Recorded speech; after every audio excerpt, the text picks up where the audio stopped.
Good morning. তো সকালবেলায় ঘুম থেকে উঠে মা চা দিয়ে দিয়েছিল, চাটা শেষ করে নিয়েছি। অ্যান্ড আমার এখানে কিছু লেখা স্টার্ট করেছি যে সকাল থেকে উঠে থেকে কি কি করব। আর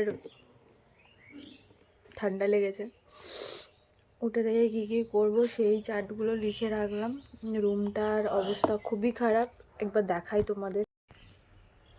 রুমটার অবস্থা খুবই খারাপ, দেখো খুব সুন্দর রোদ উঠেছে।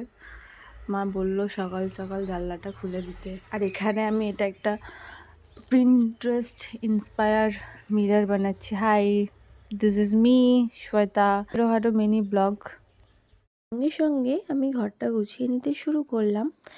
তারপর আমি দেখলাম যে আমার রিং লাইটটা আমি বের করেছি, কেন করেছি সেটা আমি জানি না, তো গুছিয়ে রেখে দিচ্ছি। তারপর আমি একটুখানি নার্সারি গিয়েছিলাম, তো ওখান থেকে একটা ফুল গাছ নিয়ে এসেছি, যেটা রোজ, ব্যাঙ্গালোর রোজ টাইপের হবে বলে। আর সঙ্গে একটা ফেভারিট ফলের গাছ নিয়েছি। দেখো তোমরা কি গাছ বলো তো, তোমরা কেউ গেস করতে পারছো?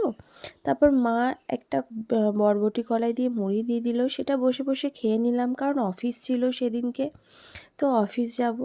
মাকে টাটা বাই বাই করে দিয়ে মায়ের সঙ্গে একটু সেলফি তুলে নিয়ে আমি অফিসে বেরিয়ে গেলাম। সকালে সবাই খুব ব্যস্ত, সবাই যে যার নিজের কাজে চলে গেল, আমিও চলে গেলাম নিজের কাজে। তারপর আমার মান্থলিটা শেষ হয়ে গেছিলো, আমি মান্থলিটা কেটে নিয়ে, মান্থলি সেদিনকে হয়তো কাটিনি, আমি একটা টিকিট কেটেছিলাম রিটার্ন। তো আমি বর্ধমান যাই, আমি বর্ধমানে একটা টিকিট কেটে, তারপর ট্রেনটা চলে এলো। তারপরে এখানে দেখো একটা হনুমান রয়েছে, সে দাঁত খেয়ে যাচ্ছে। তো সেই হনুমানটাকে কে না চেনে না, সবাই চেনে। যাই হোক, এটা আমার বেস্ট ফ্রেন্ড হয়। তো সবাই মিলে আমরা ট্রেনে চড়ে বললাম। যা ভিড় থাকে যেখানে, আমরা বাদর, ঠিক আছে, আমরা লাফি লাফি ট্রেনে উঠি। তো আমার এই ভুলভাল ব্লগগুলো তোমরা এত সাপোর্ট করছো, দেখে খুব ভালো লাগছে। তারপর নেমে পড়লাম। রাতের ডিনারটা ছিল ডিমের ডেভিল, মা বানিয়েছিল। যদি রেসিপিটা দাও আমি দিয়ে দেবো। Thank you for watching.